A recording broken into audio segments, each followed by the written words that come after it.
So ito nga pala guys, nag-wiring tayo kanina. Itong laniti natin na yan, medyo para siyang grotto kasi butas to. Ayan, butas siya. Parang may butas siya. Tapos parang may palaka sa loob. Parang may palaka sa loob ah. Pinasukan sa loob ng palaka.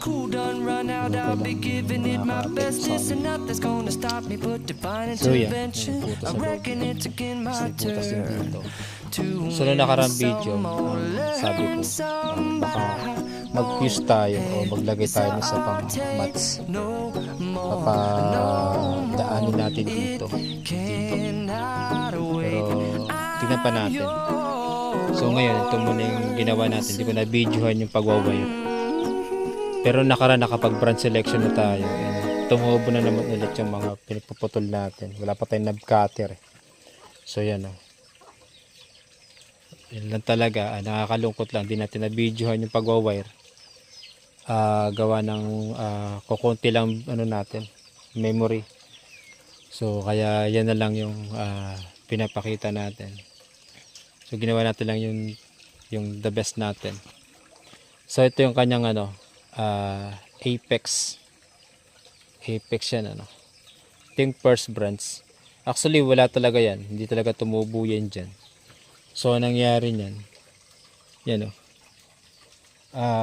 dito kumuha tayo dito ng isa, tapos dinala natin dito, tapos dito tayo nag-wire. So sa mga makalipas na mga panahon, so didikit na to dito. So magiging part na siya nito kasi walang tumubo eh.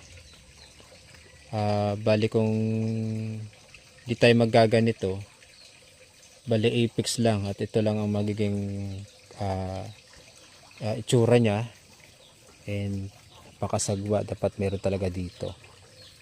Ito medyo optional lang to, baka tanggalin pa rin natin yan in the future. Meron tayong back, wala tayong front kasi butas nga siya. So baka to kulayan natin ng ng lime sulfur pag nagkaroon tayo ng available.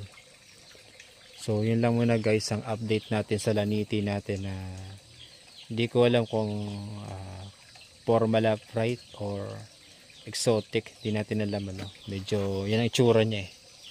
Pero para na rin siyang Formalafite. Or tapos pwede natin